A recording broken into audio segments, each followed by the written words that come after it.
A questão racial nos Estados Unidos é um fenômeno que acompanha toda a história daquele país. O ódio racial, o sofrimento das pessoas negras e principalmente a luta e resistência à opressão ficaram muito famosos no mundo todo e ajudaram a moldar a história da América e da luta do movimento dos negros em vários países. Essa é uma história recheada de preconceito, intolerância, lutas, conflitos, mas, acima de tudo, muita resistência. Hoje, vocês vão acompanhar a história da questão racial dos Estados Unidos, das fazendas de algodão ao Black Lives Matter. Fala galera, tudo bem com vocês? Aqui é Joel Paviotti do canal Iconografia da História. Estamos aqui mais um dia para contar uma história muito boa para vocês também. Há muito tempo eu quero contar essa história para vocês. Há muito tempo eu pesquiso sobre esse tema. Talvez seja o segundo tema favorito meu depois da segurança pública. É um tema que eu também gosto de falar desse canal. Então eu meti aqui a camiseta da minha querida Nina Simone, uma grande cantora e militante dos direitos civis dos negros. E a gente vai,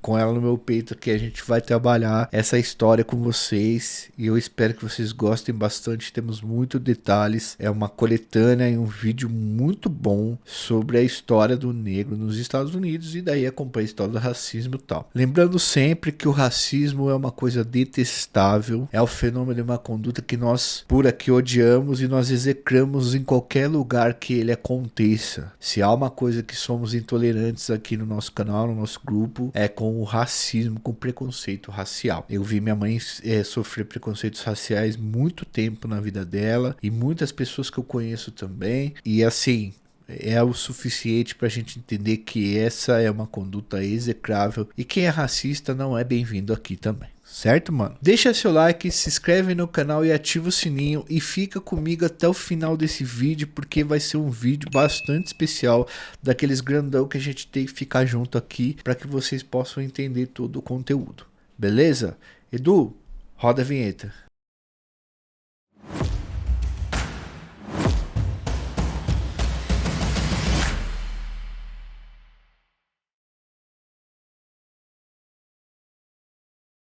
Galera, hoje nós vamos falar de um tema bastante importante para minha vida e para vocês, sem dúvida alguma. Durante anos nós acompanhamos por filmes e reportagens o funcionamento do racismo nos Estados Unidos e pensamos em fazer algo educativo para conscientizar e para vocês entenderem como o negócio rolou lá historicamente. Então, primeiro de tudo, esse é um vídeo didático e educativo, tá? Coloque isso na sua mente agora na hora de entrar ele. Eu espero que a plataforma entenda isso também. Eu acredito que essa seja uma das pesquisas mais completas que a gente fez até agora. E faz meses já que a gente está fazendo isso. Então, pedimos que você compartilhe com as pessoas esse vídeo, porque mais do que um vídeo sobre história, ele é um vídeo de utilidade pública também. Vai ser uma saga não só pela história dos Estados Unidos, mas também pelo tratamento que esse país deu aos negros. Eu garanto que após esse vídeo vai ficar muito mais fácil para vocês acompanharem filmes e os fatos que ocorrem naquele país em relação à tensão racial. E até no nosso também. Galera, os Estados Unidos, como quase todas as colônias americanas,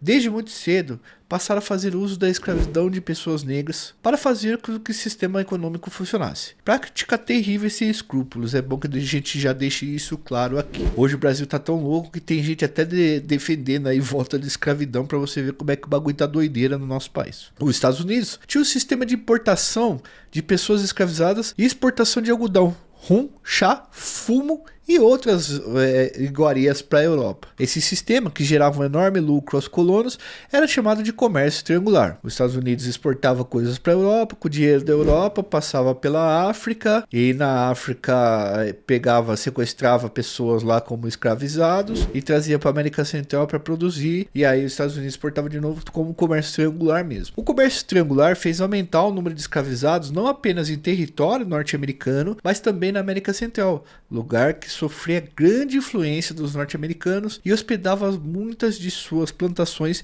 e negócios. Nesse período, entre o século 17 e 18, os escravizados chegavam ao país por meio dos portos da Louisiana e da Flórida e eram distribuídos em grandes fazendas no Mississippi, Alabama e Geórgia, onde ficavam as grandes plantações. E esses lugares eles são extremamente racistas até hoje. As feiras de escravizados, pessoal, nos portos da Louisiana, recebia pessoas vindas de todo todo o continente africano. Eram eventos horrendos. O comprador poderia fazer o que quisesse com uma escravizada ou um escravizado. Tinha locais até próprios para abuso dentro dos mercados. O sistema de produção agrícola dava-se o nome de plantation, uma grande extensão de terra com o cultivo de apenas um produto. Tinha fazendas do tamanho de grandes cidades e um espaço territorial bem grande que plantavam apenas algodão, chá ou fumo. Então era um sistema de plantation que tinha dentro dos Estados Unidos e precisava de uma larga escala de mão de obra. Os escravizados, pessoal, dormiam em senzalas, em grandes celeiros, junto com animais. Na maioria das vezes, o tratamento era desumano demais até para detalhar, tá? Agressões, chicotadas, execuções a sangue frio, sacrifícios de escravizados doentes, uma série de coisas. O escravizado tinha apenas 3P, pau, pão e pano. Bem semelhante ao que acontecia no Brasil no mesmo período. Os fazendeiros também criaram uma espécie de sistema de méritos.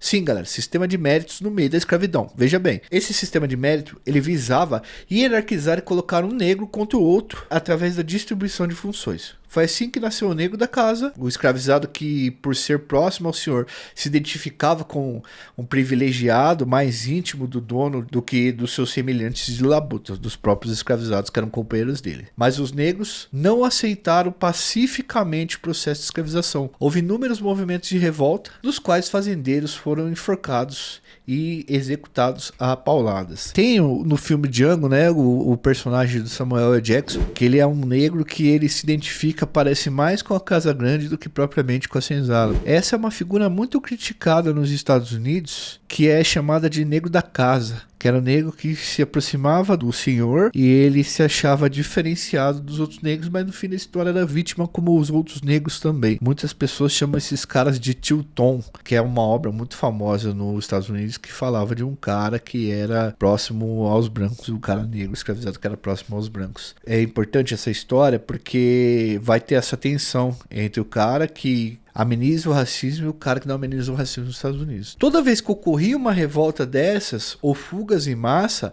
a repressão aumentava na região onde havia ocorrido o fato. Uma revolta famosa foi liderada por Nate Turner. Preste atenção nesse personagem. Nós vamos passar por vários personagens aqui. O Nate Turner, pessoal, era um escravizado pregador do evangelho, que era usado por donos de fazenda para evangelizar e convencer outros negros de que a escravidão estava na Bíblia, conforme mostra o filme Nascimento de uma Nação de 2016, se vocês podem conferir. O Nate Turner, então, passou a conviver com o sofrimento de outros negros, que outros negros passavam. Em uma fazenda, ele viu o negro ter todos os dentes quebrados e ser obrigado a comer terra até falecer para brancos darem risada. Essas informações, elas estão, inclusive, na biblioteca do Congresso norte-americano, que a gente vai deixar a referência aí para vocês. O Nate, pessoal, Turner, então organizou uma revolta que levou a vida de pelo menos 20 homens brancos. E adivinha, a coisa só piorou para os negros. O sistema jogava contra eles. Isso foi em 1831, mas o fato ajudou a aumentar o pensamento abolicionista. A revolta do Nate Turner, ela foi uma data muito marcante para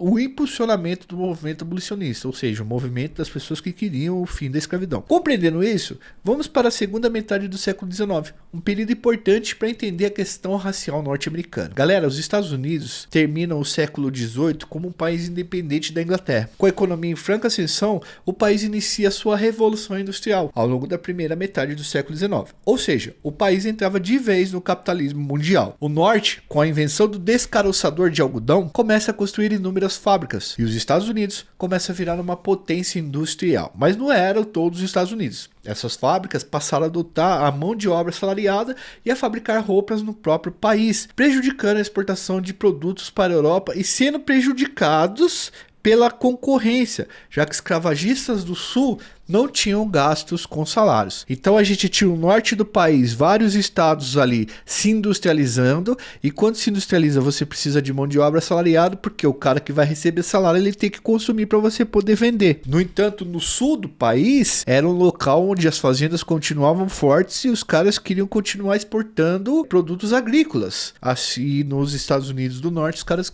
queriam produzir industrialmente. O mundo também passava culturalmente a reprovar a escravidão. A Inglaterra já encampava a proibição do tráfico no Atlântico e muitos políticos já haviam sido eleitos com a pauta a favor da abolição. O fim da escravidão ganhava força nas igrejas, na sociedade, enfim, em vários grupos da sociedade civil organizada no norte do país. Toda essa situação de mudança econômica e de mentalidade acabou gerando grandes conflitos, tendo como protagonista o fim da escravidão. O movimento abolicionista nos Estados Unidos foi muito forte, galera. Eu digo isso porque muitas vezes aprendemos na escola que a libertação dos escravizados no país, nos Estados Unidos, ocorreu só por questões econômicas. E não foi só isso. Muita gente lutou e meteu o louco para que as correntes dos escravizados fossem quebradas. Eu vou citar dois aqui para vocês terem noção da história. Esses personagens, como eu disse, eles vão aparecendo. Primeiro, um homem chamado John Brown. Ele e seus filhos picaram na espada vários escravagistas. O John Brown andou pelo sul dos Estados Unidos tirando a vida de fazendeiros brancos. Ele vai voltar daqui a pouco na nossa história, mas temos um vídeo no canal só falando sobre a história dele. Tem também a Harriet Tubman. Presta atenção na história dessa senhora. Ela libertava muitos escravizados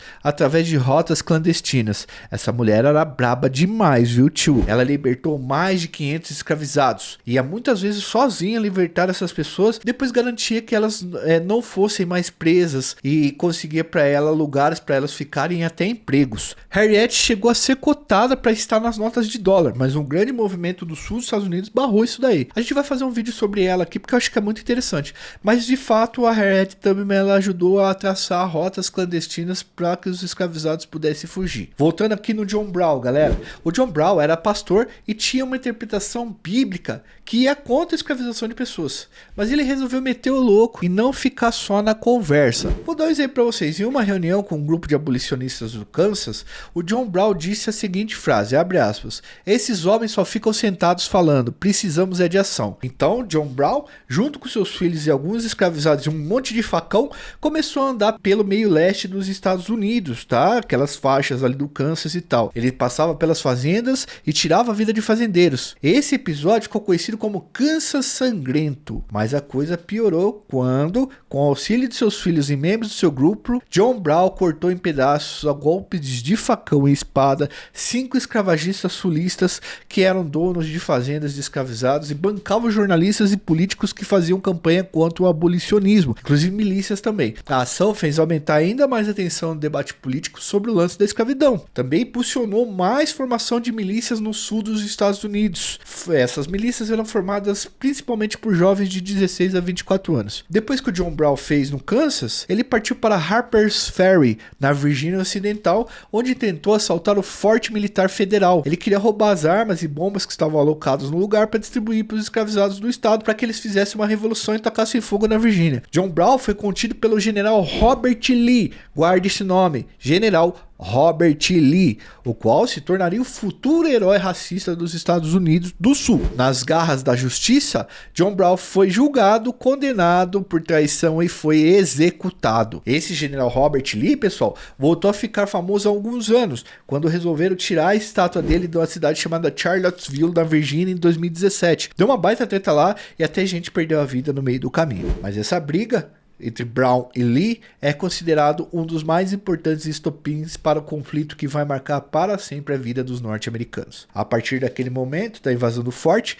ficou muito mais claro os interesses antagônicos entre o sul e o norte, entre abolicionistas e escravagistas. Pessoal, e aí eu vou deixar uma observação aqui para vocês, tá? Nós não vamos nos aprofundar no conflito civil dos Estados Unidos que os Estados Unidos viveu, mas fiquem cientes que nem todos os estados do sul entraram em conflito com os estados do norte. Tinham vários estados neutros no sul, mas a gente não vai se aprofundar mesmo nisso.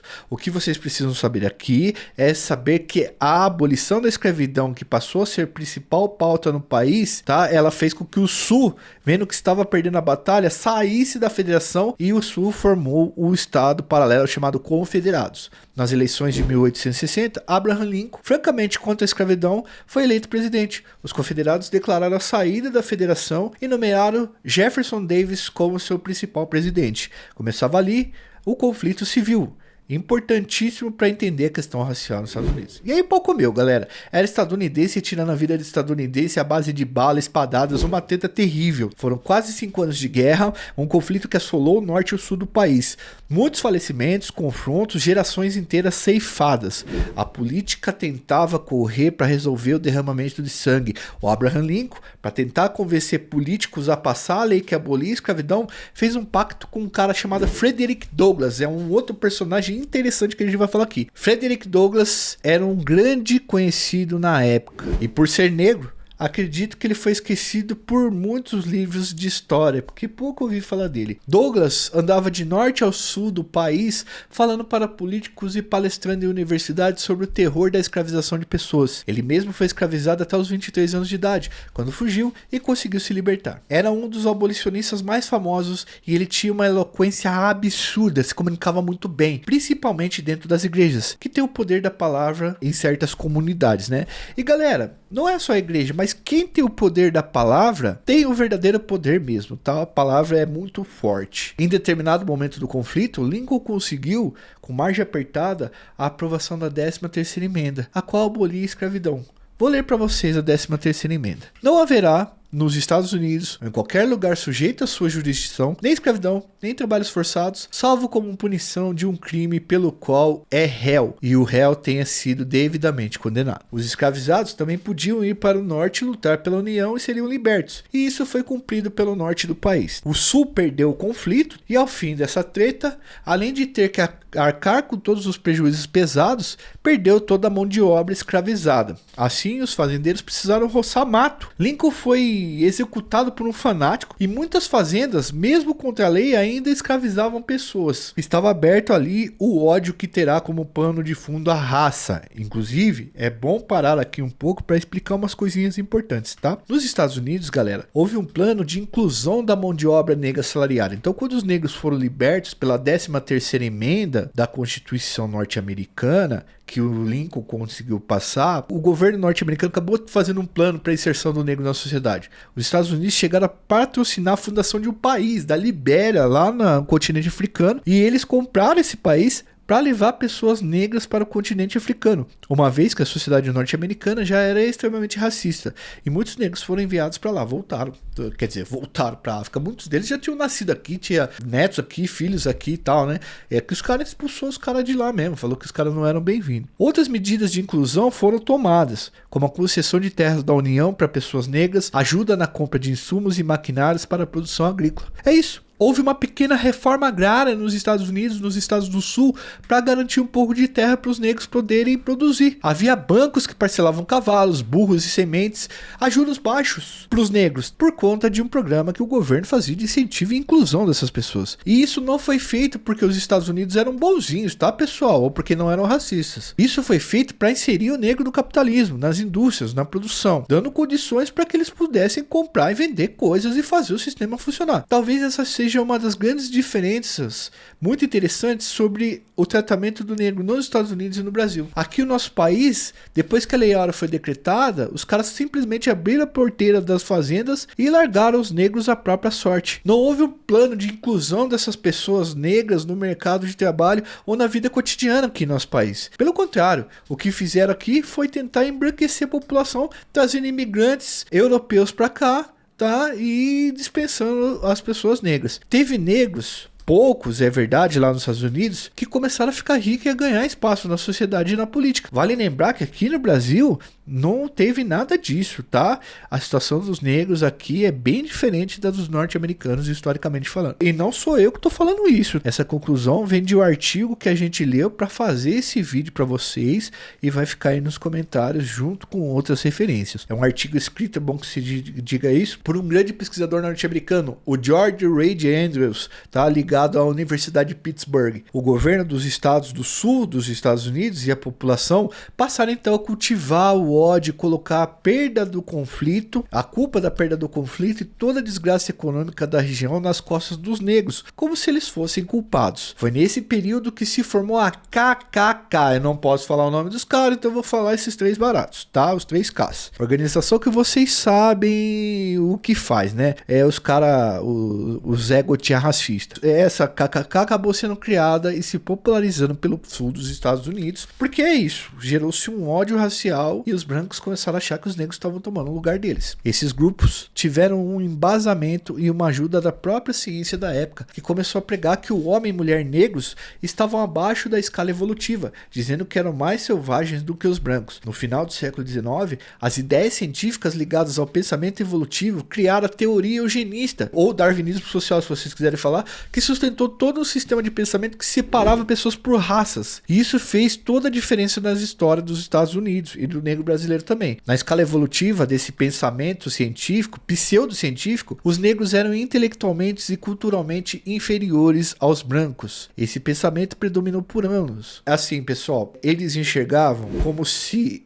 o homem ele fosse uma linha evolutiva que começasse do macaco e terminasse no branco europeu. Basicamente é isso, grosso modo, tá? E o negro seria alguém mais selvagem, com características mais selvagens, mais propenso ao crime, mais propenso à selvageria do que propriamente o branco. Isso era uma pseudociência que foi muito divulgada naquela época. Esse pensamento predominou por anos, inclusive, mesmo diante de fatos que os negros, do fato dos negros terem criado coisas geniais, como por exemplo o jazz, o blues, a música gospel. Essa visão não se alterou muito naqueles primeiros anos ali do final do século XIX. A legitimação científica, junto com o ódio que os brancos cultivavam contra os negros, fizeram com que os Estados Unidos criassem um conjunto de leis que segregava essas duas raças. Isso é importante, porque o ódio racial nos Estados Unidos, ele não se desembocou apenas nas atitudes e na conduta dos brancos, mas ele se desembocou, ele se materializou em leis, em legislação lá. Esse conjunto de leis que os estados racistas aprovaram eram chamados de conjuntos de leis Jim Crow.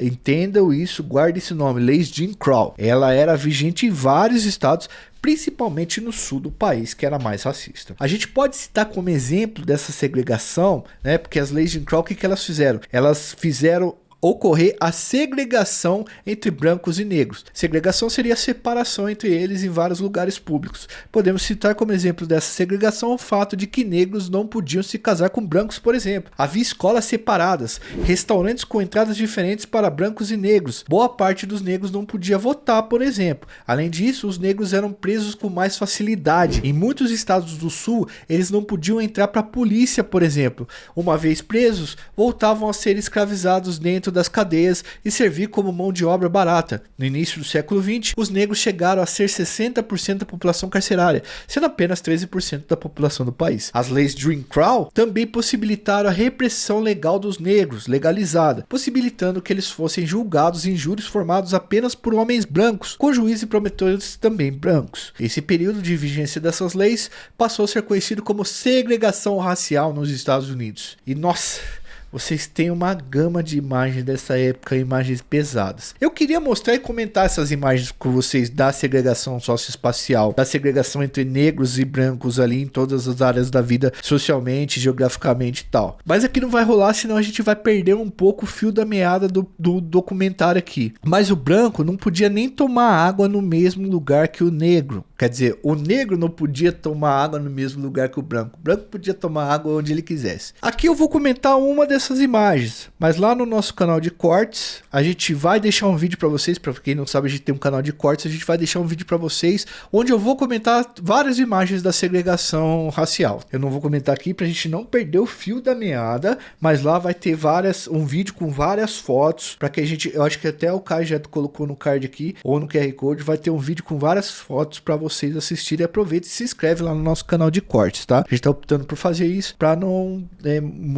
mudar um pouco o foco aqui. Coloca a imagem na tela aí, Edu. Veja essa imagem, pessoal. Essa imagem é um bebedouro para brancos e um bebedouro para negros. Tá escrito Colored, que era como os caras chamavam, se fosse numa livre interpretação tradução, seria pessoas de cor, tá? Como que eles chamavam os negros na época. Observe que o bebedouro, que é o bebedouro de branco, ele é um bebedouro mais bonito, ele é mais, parece que bem construído, tem um design melhor, parece que mais robusto, né?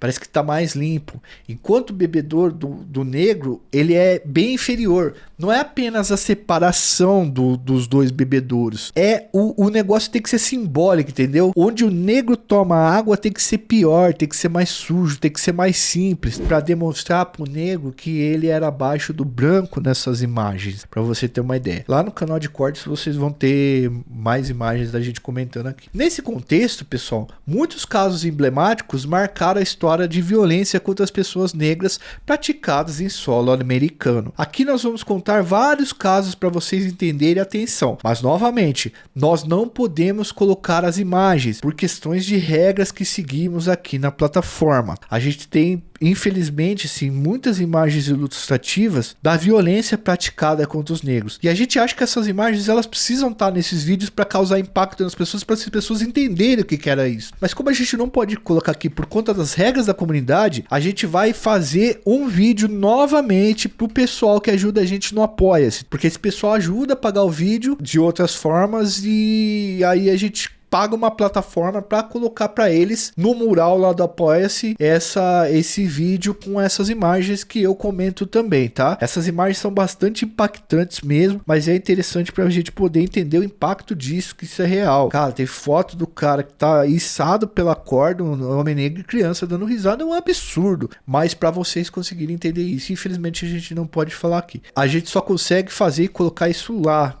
pro pessoal do Apoia-se. O Apoia-se nosso tá aí no QR Code, vocês podem apoiar a partir de R$2 o nosso trabalho, porque muitos dos temas que nós trabalhamos aqui são temas pesados e que há uma restrição de monetização e a gente entende por conta disso. Então, se você quer ver mais explicitamente algumas coisas que a gente coloca, que a gente fala, porque os nossos temas são um pouco mais violentos, você pode assinar o Apoia-se a partir de R$2, a partir de 50 você entra no nosso grupo de estudos, onde a gente faz live e tal. Então, o vídeo vai ficar lá pro pessoal, para quem quiser ver também, colaborar e assinar e tal. Quem não quiser pode jogar no Google algumas coisas aí que tem algumas fotos, não é tão difícil de se conseguir, mas aquele vídeo é uma coletânea nossa e eu comentando isso. É um material exclusivo que você pode ter acesso aí de uma determinada maneira, porque infelizmente a gente não consegue colocar aqui. Bom, então vamos aqui começar a comentar um pouco desses casos. Primeiro a gente vai comentar da família Nelson, lembrando que a gente não pode colocar as imagens aqui. De acordo com relatos da época, o marido de Laura Nelson, tá? A Laura Nelson e o marido dela eram um casal negro nos anos 20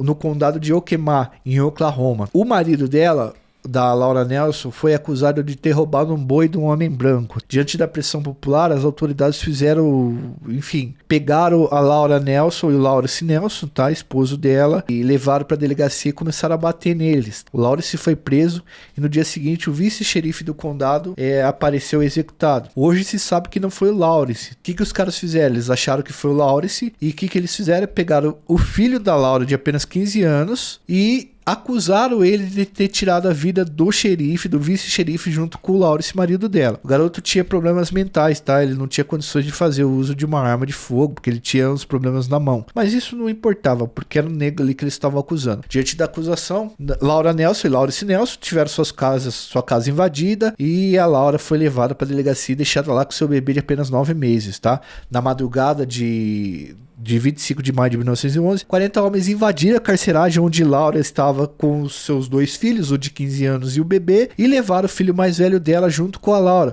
O bebê foi deixado da cela e faleceu de fome dias depois. Olha que coisa tensa. Bateram bastante na Laura, sabe?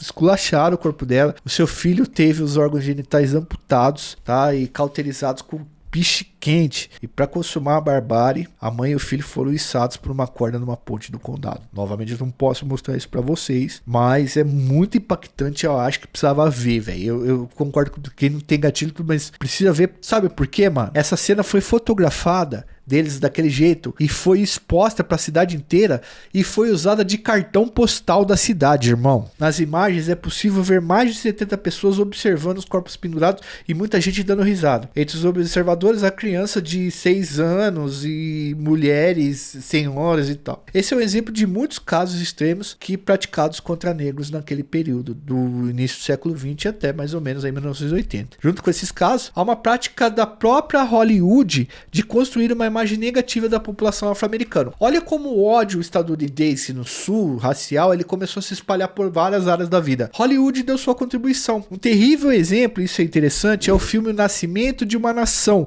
de 1915, de D.W. Griffith. É o mesmo nome dado ao filme do Nate Turner que a gente falou agora há pouco. Esse filme Nascimento de uma Nação, pessoal, acho que poucas coisas foram tão cruéis como esse filme para a imagem dos negros norte-americanos e para construir uma mentalidade racista a partir desse filme. Esse filme foi tipo um Titanic da época, sabe? Ele fez um sucesso estrondoso, sendo reproduzido até dentro da Casa Branca, no cinema da Casa Branca. No longa-metragem do D.W. Griffith, né, de quase 4 horas, o diretor reconstitui a Guerra Civil Americana, colocando a culpa no conflito na conta dos negros. Em boa parte do longa, o roteiro mostra KKK como heróis da nação e mostra os negros como animalescos. Foi nesse período que se popularizou a blackface, a técnica de pintar a face para satirizar os negros, já que na época não se dava espaço para atores de outras raças nas telas de cinema e nem os atores brancos queriam contracenar com os atores negros. O sucesso de público de Nascimento de uma Nação, o filme considerado um dos filmes mais racistas da história,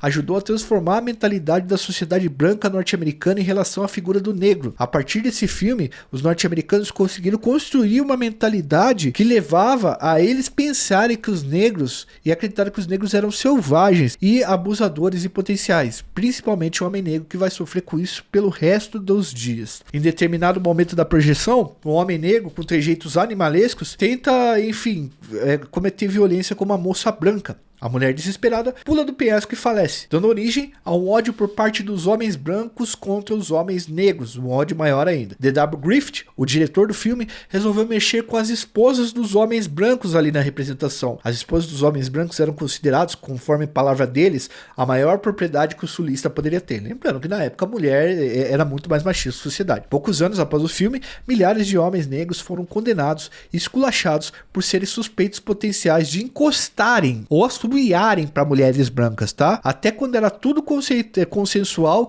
os caras se ferravam muito. Eu acho que é importante que vocês tenham contato com esses livros e filmes, e eu acho que vocês já devem ter assistido, alguns de vocês. O Sol é para Todos é um filme bastante interessante que conta a história de uma dessas tretas aí entre um homem negro e uma mulher branca, que o fato foi consensual, mas enfim, tem todo um julgamento dessa história, tem toda uma acusação em cima do negro para isso. O Sol é para Todos é muito interessante. Galera, essa mentalidade construída por esse filme, com a ajuda desse filme, ela persiste até hoje, e é possível encontrar muitos registros desse pensamento até na nossa realidade contemporânea hoje. Mas houve muita resistência também, viu, galera? Também no início do século XX, em 1909, alguns negros influentes fundaram a NAACP, Associação Nacional para o Progresso de Pessoas de Cor. Essa organização, a NAACP, foi muito importante para a história da resistência negra, pois com a participação de jovens estudantes, pastores, líderes de bairros, pastores foram muito importantes, viu? Advogados, professores, entre outros negros bem-sucedidos na sociedade. Essa instituição, a NAACP, passou a organizar a resistência através da alfabetização, educação e assistência jurídica para a população negra norte-americana. Galera, a NAACP acompanhou durante mais de 30 anos as execuções, as injustiças e condenações sistemáticas de negros em todas as partes dos Estados Unidos. Muitos negros tiveram, por exemplo, que se refugiar em grandes cidades do norte do país, fundando bairros negros famosos que viraram berços do jazz, do blues e da cultura black em geral. Um desses famosos bairros é, por exemplo, o Harlem, que você já deve ter ouvido falar bastante. Então, muitos desses negros eles foram refugiados para o norte dos Estados Unidos para tentar fugir do sul. Mas no sul, nos estados mais racistas como Flórida, Carolina do Sul, Alabama, o pau comia mesmo. Para vocês terem uma ideia, há até imagens que mostram homens brancos usando crianças negras como isca para caçar jacarés, tio. Na época da campanha da presidência do Barack Obama, né, presidente negro norte-americano, muitos brancos começaram a usar bonés e camisetas que estampavam jacaré comendo o homem negro, porque na Flórida tem um ditado que diz que negro é comida de jacaré, segundo os racistas de lá. Fotografias de negros executados eram vendidas como cartão postal e nas filiais dos Correios. Meninos e meninas brancas eram ensinados a odiar e subjugar negros dentro das escolas. Foi no sul, especificamente no estado de Oklahoma, que um dos maiores massacres contra negros ocorreu. Olha que fita louca, mano. Mais especificamente na cidade de Tulsa, em 1921.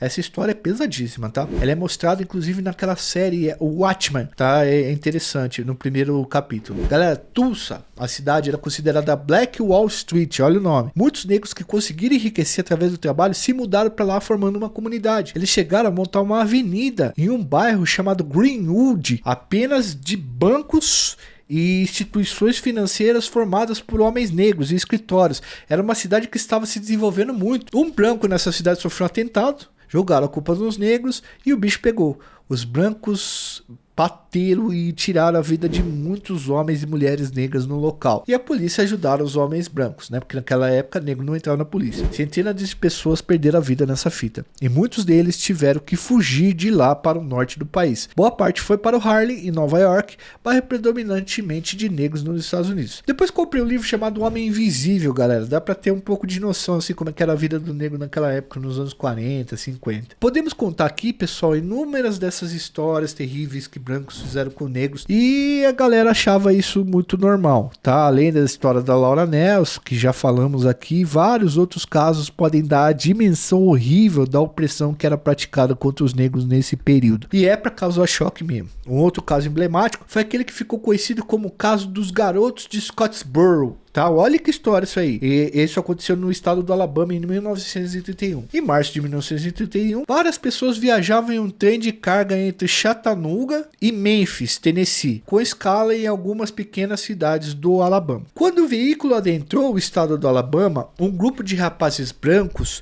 desceu do trem e relatou ao xerife responsável do local da região que eles haviam sido atacados por um grupo de jovens negros, eles e algumas meninas que estavam com eles. No período, o sul dos Estados Unidos era um dos lugares mais racistas e violentos do mundo, como a gente já falou para vocês. A imagem que os brancos tinham dos negros e que persiste até hoje na mente de parte da população era que os afro-americanos, principalmente os afro-americanos jovens, eles tinham uma tendência à selvageria com mulheres. Após a denúncia, o xerife mandou a polícia checar o trem e prender os jovens negros. No entanto, a perturbação da ordem não era suficiente para deter esses jovens presos por muito tempo, e a polícia acabou encontrando duas meninas brancas que acusavam o grupo de violência, tá? De abuso. Apesar dos agentes públicos não terem encontrado nenhum hematoma ou sinais de violação nos corpos dessas duas supostas vítimas. Inclusive tem uma foto das duas um pouco depois do ocorrido que elas estão bem zona. 9 jovens negros foram levados para a prisão e eles tinham entre 12 e 19 anos. O caso foi ouvido pela primeira vez em Scottsboro,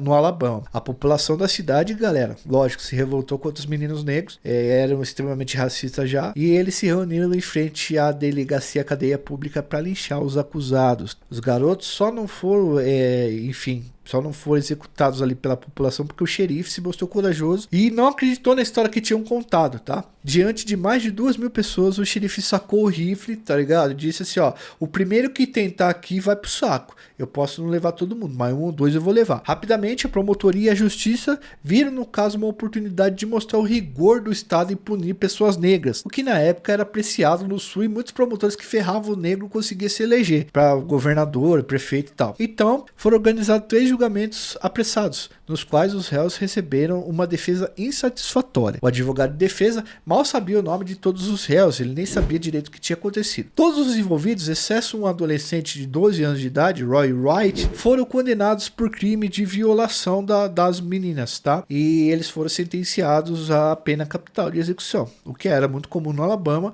para homens negros acusados desse tipo de crime com essa gravidade. Bom, a gravidade da sentença e proporção tomada pelo caso chamou a atenção de outros estados e da NAACP, que eu falei para vocês que era a Associação dos Negros. E o Partido Comunista dos Estados Unidos também, junto, uniram forças essas duas instituições e conseguiram provisoriamente suspender o julgamento e levá-lo para a Suprema Corte americana, porque quando os estados faziam as suas injustiças, a Suprema Corte agia. O Tribunal Superior analisou o processo e observou muitas irregularidades e resolveu que anularia todos os julgamentos e ordenou a devolução do caso para a primeira instância, onde mais 3 julgamentos foram realizados. No primeiro desses julgamentos, do pessoal de Scottsboro, a gente tá contando isso porque mexiam muito com os Estados Unidos, uma das vítimas assumiu que inventou toda a história apenas para que eles fossem retirados do trem, porque ela disse que não gostava de ficar perto de negros. Mesmo com a confissão de uma das garotas e com o negro na composição do júri, 8 dos 9 negros foram novamente condenados. O juiz, constrangido com a decisão explicitamente racista do júri, acabou anulando a sentença. O caso do Scottsboro Boys, que é conhecido como ficou aí retratado na história, se estendeu na justiça por mais 10 anos, uma década. Atualmente, historiadores entraram em consenso ao afirmar que na verdade os jovens foram acusados apenas por terem pegado o trem e os caras, enfim.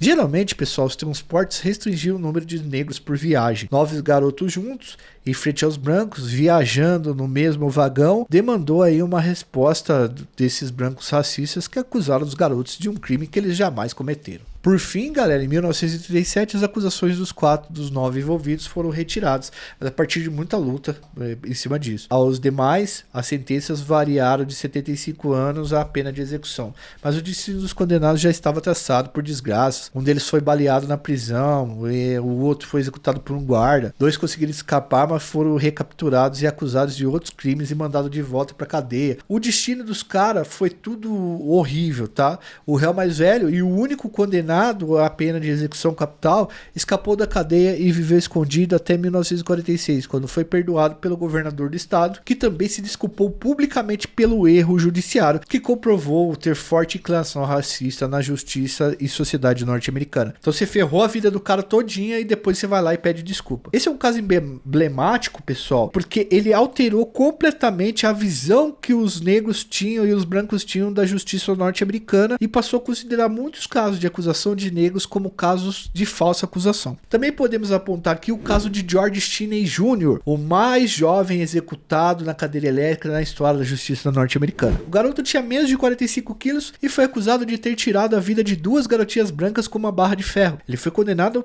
em poucos dias, tá? Poucos dias depois do ocorrido, por um júri só de brancos. Algumas décadas mais tarde, a justiça pediu perdão a família de Stinney, pois foi comprovado que ele não tinha força para levantar a barra que tirou a vida das meninas. Era fisicamente impossível. Mas como eu já citei, houve também muita resistência. Ela veio de diversos lados, inclusive através da arte. Foi no começo do século XX também que começou a se destacar um dos ritmos mais famosos da música negra, o jazz. Pessoal, o jazz se iniciou nos campos de colheita de algodão e nas beiras dos rios do Mississippi e do Missouri, onde os escravos negros cantavam para passar o tempo. Depois, o jazz e o blues passam a ganhar fôlego e alçar os negros a outro patamar no mundo artístico. Tem um livro bastante interessante que eu indico aqui para vocês, que eu já li, que é muito legal, que chama A História Social do Jazz, do Eric Hobsbawm, tá? Vale muito a pena. Durante os anos 30 e 40, o jazz foi um símbolo de resistência em todos os lugares onde os negros tocavam. Eu não vou me atrever a fazer um vídeo sobre jazz porque eu não manjo muito disso e eu acho que tem outros vídeos aí no YouTube que pessoas manjam mais. Muitos desses negros que tocavam jazz faziam percursos pelo sul do país mostrando suas músicas. Eles tinham inclusive um livrinho, guia de lugares que não poderiam ir para não perder a vida. O livro chamava-se Green Book e é bastante interessante a existência desse livro. O Green Book mostrava os lugares que você podia ficar hospedado, que você podia comer, lugares que você não deveria passar. Tem até um filme, acho que o Mahershala Ali e o Viggo Mortensen, que chama Green Book, se eu não me engano, tá? Eu devo ter assistido há muito tempo isso daí, se eu não me engano, até levou a estatueta de ouro do Oscar. Inclusive é interessante falar do jazz e do blues, porque nesse contexto de usar a música como forma de protesto contra o racismo, podemos citar uma das canções mais tristes e comoventes da história da música do século XX, e que fez uma revolução também na mentalidade norte-americana, que é a música Strange Fruit, tá? Fruta Estranha, interpretada e defendida com unhas e dentes pela cantora Billie Holiday. Essa canção atravessou a história dos Estados Unidos como um triste, mas potente grito contra o que faziam com os negros no sul do país. Inclusive, galera, a Billie Holiday quase perdeu a carreira por cantar essa música. Olha essa frase que ela colocou na música, tá? As árvores do sul produzem frutos estranhos que os corvos comem.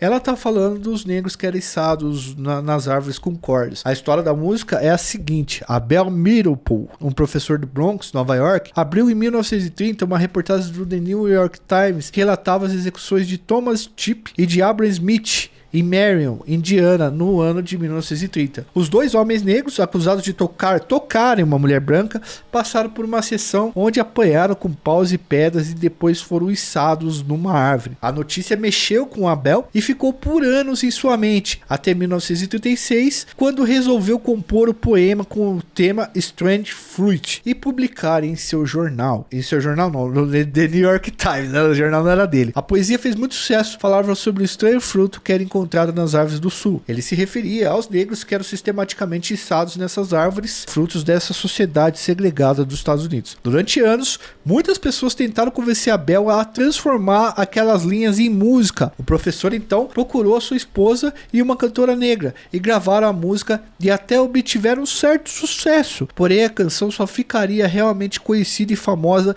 e viraria um clássico na eloquente e divina voz de Billie Holiday. Quando Holiday ouviu pela primeira vez esse som, ela pensou em seu pai, Clarence Holiday, um homem negro que teve parentes içados em árvores e quase passou por aquela situação descrita nas tristes linhas da música que ela cantou. A artista procurou várias gravadoras, a maior da época, Columbia, se recusou a gravar, pois a repercussão das gravações poderiam prejudicar os negócios e as vendas de disco, e diminuir, lógico, as vendas principalmente no sul, né, porque a galera tá ligado, né. Mas a cantora não desistiu, ela procurou um amigo, Milt Ginsberg, que era dono do selo Commodore Records, produtor especializado em jazz e blues, que gravava muito homens e mulheres negras. Milt, ao ouvir a música, teve uma crise de choro e mexeu os pauzinhos dele ali para que ele mesmo pudesse fazer os arranjos e relançar essa música. Com o arranjo pronto e a voz afiada da Billie Holiday, os dois lançaram a canção pela gravadora. A música fez tanto sucesso, mas tanto sucesso, que a gravadora Columbia realizou um contrato excepcional nunca antes feito para distribuir o álbum da Holiday sem o selo oficial, quer dizer, lançou escondido, né? Porém, o sucesso trouxe à cantora o fechamento de muitas portas. Shows do sul ficaram praticamente inviáveis, foram cancelados. Ela sofreu vaias, chegaram até a atentar contra a casa dos seus parentes. Fato que comprovava a mentalidade do sul norte-americano nesse sentido, até com artistas, né? Mas a canção, pessoal, virou uma espécie de hino triste para contar a história triste dos negros norte-americanos no sul do país, né, mano? Muitos jovens tiveram vidas ceifadas de forma bastante inocente e cruel lá naquele lugar. A história de Stranger Fruit mostra como a arte, vida e história estão interligadas umbilicalmente e como uma modifica a outra, transformando caminhos e modificando mentes e corações. A gente citou isso porque a partir dela muitos outros artistas começam a lançar músicas fazendo essa crítica e lutando pelos direitos dos negros. A Nina Simone é uma delas um pouco mais tarde aí para os anos 60 e 70. Seguindo o nosso raciocínio da história, nenhum caso foi tão emblemático como o caso que nós vamos falar nesse momento aqui e foi decisivo para a história da resistência negra nos Estados Unidos. A gente vai contar a história de Emmett Louis Till. Emmett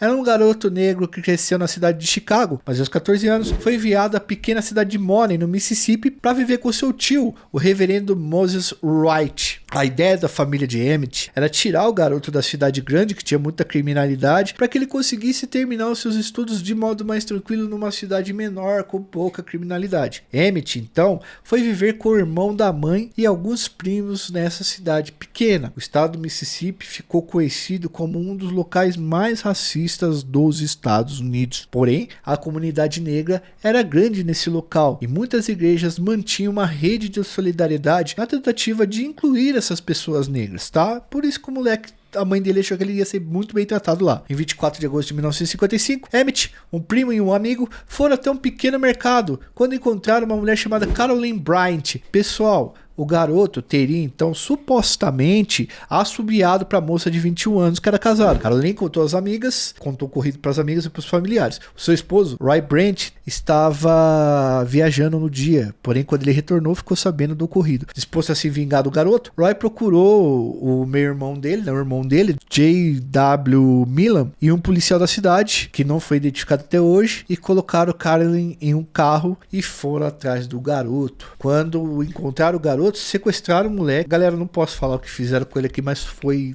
tenso demais. Foi tenso demais, tá? No vídeo lá que a gente fez, a gente fala. Mas esse aqui não posso falar, não. Mas enfim, esculacharam o corpo do moleque, depois amarraram ele no descaroçador de algodão de muitos quilos e jogaram no rio. O garoto sem vida, debaixo d'água, emergiu dias depois em decorrência do inchaço do corpo, tá? E das cordas que soltaram ali no rio. Homens negros, recrutados pelo tio de Emmett, conseguiram achar os restos mortais do garoto. A polícia, pessoal, tentando encobrir os irmãos, irmãos que tiraram a vida do moleque tentou convencer a comunidade negra de que aquele corpo não era de tio, porque estava deformado. No entanto, advogados brancos passaram a acompanhar o caso e a família veio de Chicago para não deixar o crime sem respostas. Durante o julgamento, que durou aproximadamente 1 hora, os 2 homens principais acusados do crime de ter tirado a vida de Emmett e o terceiro, que nem chegou a ser julgado, foram absolvidos por unanimidade em um júri formado apenas por brancos. Vou falar pra vocês, mano, tem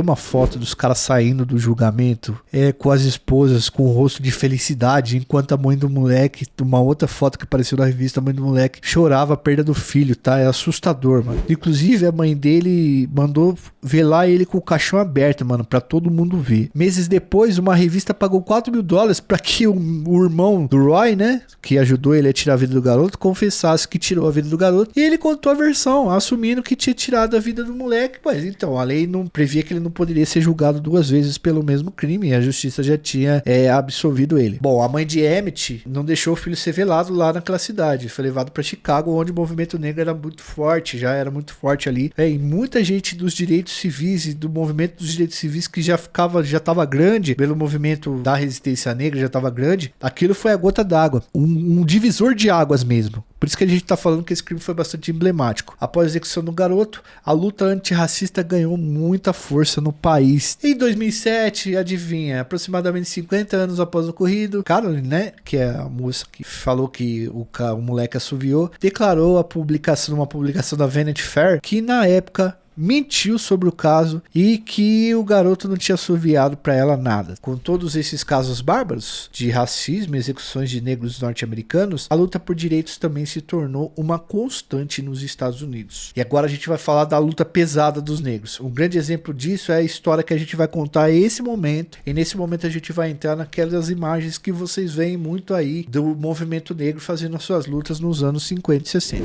Em 1955, galera, uma costureira voltava para casa em um ônibus da cidade de Montgomery, no Alabama. O nome dessa senhora era Rosa Parks. Guarda o nome dessa mulher, Rosa Parks, guarde o nome dela. Em determinado momento da viagem, um homem branco ingressou no transporte e ordenou que Rosa saísse do lugar, pois ele gostaria de sentar ali. Na época, pessoal, o lugar dos negros era no fundo do ônibus. E mesmo do fundo, se o veículo lotasse, eles deveriam dar o lugar para os brancos sentarem onde eles quisessem. Mas Rosa Parks não obedeceu e foi levada à delegacia. Ela foi fichada e detida. Em menos de 2 horas, mais de 500 homens e mulheres negras e brancos que eram militantes dos direitos civis estavam na porta do departamento policial. Rosa era da NAACP, lembra que eu falei pra vocês? E há muito tempo ela militava pelos direitos dos homens e mulheres negros. Ela resolveu fazer aquilo pois já estava de saco cheio e precisava de algo que causasse impacto, porque a luta dos movimentos dos direitos civis estava em voga, estava progredindo bastante dentro daqueles impactos que aconteceram com o falecimento do Emmett Till. Dentre as pessoas que dirigiram até a delegacia, que se dirigiram até lá, havia um jovem pastor batista chamado Martin Luther King Jr., que era membro também da NAACP. Dr. Martin Luther King Jr. planejou junto à associação um boicote ao transporte público da cidade. Negros e brancos que concordavam com a causa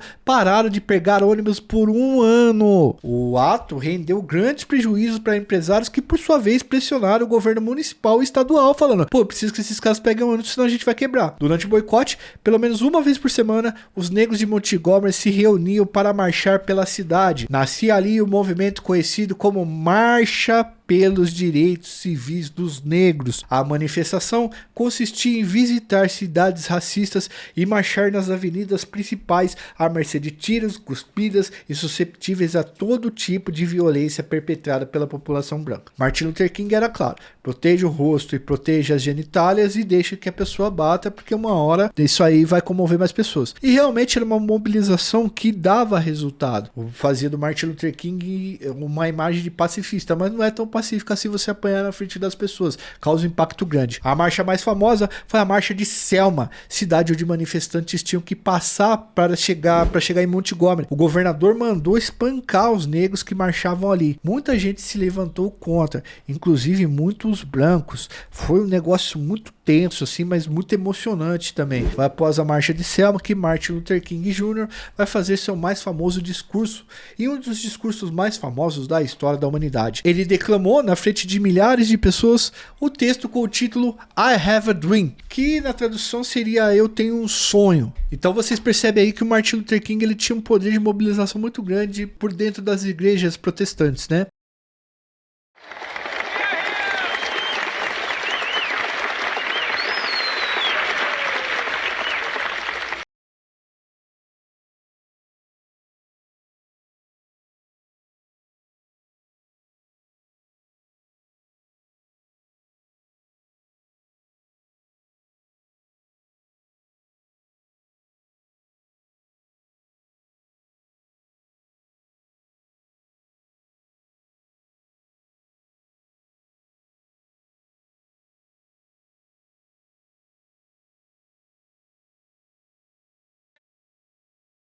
Mais para o norte do país, um homem negro vindo do Harlem, encarcerado por roubo, se convertia ao islamismo e passava a pregar a identidade e o nacionalismo negro dentro do presídio, pan-africanismo, né, que era chamado. Seu nome era Malcolm Little, mais conhecido posteriormente como Malcolm X. Diferente de King, X era muito mais radical e tinha um discurso ligado ao combate violento contra os brancos. Ele dizia que os brancos norte-americanos viviam o sonho americano enquanto faziam os negros viverem o pesadelo americano. Malcolm foi solto e passou a pregar pelos 4 cantos do país a importância de ter uma identidade negra bem resolvida e a ideia do pan-africanismo, uma nação formada por negros que na visão deles tinha uma superioridade em relação aos brancos, porque conseguiam resistir às opressões que os brancos impunham a eles. A gente tem um vídeo aqui só sobre a história do Malcolm X que eu indico muito que vocês assistam a hora que a gente terminar esse vídeo. Vai lá, pega e assiste que é muito boa, cara. Esses dois líderes, eles foram muito importantes na história da luta pelos direitos civis, mas muitos outros personagens participaram.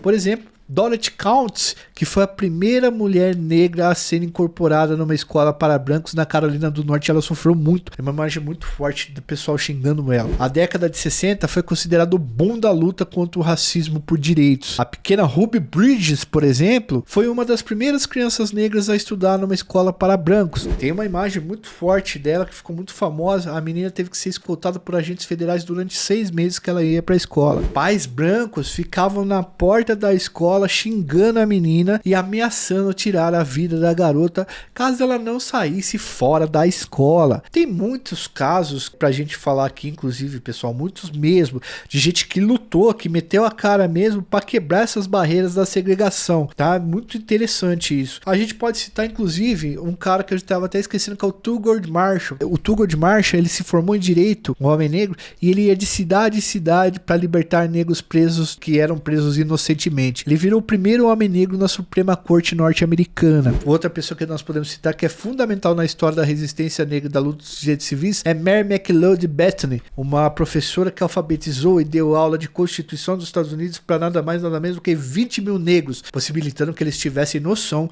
dos seus direitos e como brigar por eles. Veteranos, por exemplo, da Segunda Guerra Mundial, veteranos negros, pegaram em armas e não aceitaram sofrer racismo como sofriam antes. O bicho tava pegando demais, de verdade mesmo. A questão se acirrou tanto que governadores, prefeitos e até o presidente dos Estados Unidos passaram a propor e promulgar leis antirracistas e leis que acabavam com a segregação, faziam a integração. Foi assim que nasceu a lei do voto, facilitando o alistamento eleitoral para negros. A lei dos direitos civis também, extinguindo totalmente a segregação nos espaços públicos. Antes dessas leis, pessoal, muitos negros não conseguiam votar, porque o juiz ele tinha que definir, a partir da conduta da pessoa, se ela era tipo um cidadão de bem para votar ou não. Então qualquer coisinha que o negro fazia era uma desculpa para o juiz não deixar colocar ele na lista de eleitor. Não era como no Brasil, por exemplo, que você faz 18 anos e você tem direito ao voto. Só que tudo isso, toda essa resistência, toda essa legislação que foi aprovada, teve um grande custo, tá? Um grande preço. Os principais líderes dos movimentos dos direitos civis foram executados. O Malcolm X em 1965 por jeito do seu próprio culto e King em 1968. Nos anos 70, uma nova geração e estilo de luta contra o racismo ascende. Nas grandes cidades nascem os Panteras Negras, grupo com o intuito de valorizar a cultura negra e impedir a opressão principalmente da polícia, uma instituição que não conseguiu se adaptar às novas leis antirracistas porque tinha muito mais branco do que negros, tá? É nessa época também que começa a ficar famosos os distúrbios raciais, que na verdade eram rebeliões raciais. Toda vez que o negro era executado de forma injusta, começava-se nos anos 60 ali a explodir uma tensão racial e começavam a quebrar todas as coisas, a sair para as ruas e causar o caos, e a polícia aproveitava esse momento para prender um monte de negro, mas a galera começou a adquirir uma consciência de sair para as ruas, fazer esse tipo de rebelião. Fizeram parte desse grupo do Panteras Negras, vamos falar dos Panteras Negras agora, tem até uma foto legal que é do Tony Carlos e John Smith, que eles fizeram nas Olimpíadas, nos Jogos Olímpicos. Eu acho que você lembra disso daí, Fernando, que eles pegam uma luva e levantam assim, fazendo o símbolo dos Panteras Negras, que na verdade antes era o símbolo dos direitos humanos, e os Panteras Negras absorveram esse símbolo, ela ficou muito famosa. Bom, fizeram parte dos Panteras Negras Huey Newton, Bob Seale e Fred Hampton. Eles foram organizadores dos Panteras Negras. Panteras Negras forneciam café da manhã às crianças pobres, ofereciam escola onde ensinavam as culturas sobre os heróis negros, distribuíam cestas básicas e faziam vigilância nas ruas dos bairros negros para impedir o abuso de autoridade policial. O grupo dos Panteras Negras estava em vias de se tornar oficialmente um partido com alcance nacional e eleitoral, e foi sabotado e perseguido pelo FBI e outras instituições policiais e de governo aí que não queria a ascensão do Partido Negro nos Estados Unidos. Seus principais membros, como Fred Hampton, foram executados pela polícia, porém, mesmo com a perda de vários líderes importantes, o partido deixou como legado uma grande influência na autoafirmação da cultura black, da cultura negra, que passou a habitar a vida das pessoas pela música, moda, tribos urbanas e pela literatura também, ciência política. A gente tem também nessa mesma época, um pouco mais pra frente, ali nos anos 70, a Angela Davis, que chegou a ser uma das pessoas mais procuradas pelo FBI nos Estados Unidos, uma revolucionária, que escreveu obras sobre feminismo negro, sobre classe social e essas coisas. Então muita gente que participou disso. Bom, nos anos 80 e 90, a política de guerra às drogas, iniciada por Richard Nixon e depois pelo Ronald Reagan, que foi intensificada, colocou novamente os negros como alvo do Estado. Garotos e homens eram presos diariamente e o encarceramento em massa da população negra ceifou a vida de muitos cidadãos. A chance de um homem negro naquela época ter sido preso em algum momento da vida chegava a quase 40%. Mesmo com todo o histórico de luta, a polícia continuava executando, prendendo negros sem nenhum tipo de censura prévia. Alguns estados, como Nova York, precisaram realizar reformas nas corporações, colocando duplas de policiais interraciais, brancos e negros, para evitar esses abusos. Os casos de violência e abusos, no entanto, não diminuíram tanto. Deu uma amenizada, mas não diminuíram tanto. Para vocês terem uma ideia, em 1992, por exemplo, um taxista chamado Rodney King apanhou mais de 50 vezes de 4 policiais. Los Angeles, cidade onde ocorreu o fato, virou uma bomba, passando quase 15 dias em um distúrbio racial pesado, uma rebelião racial pesada, no qual muitas pessoas ficaram feridas e mais de 30 perderam a vida. Houve saque, uma tenso. Mano, isso aí foi tenso.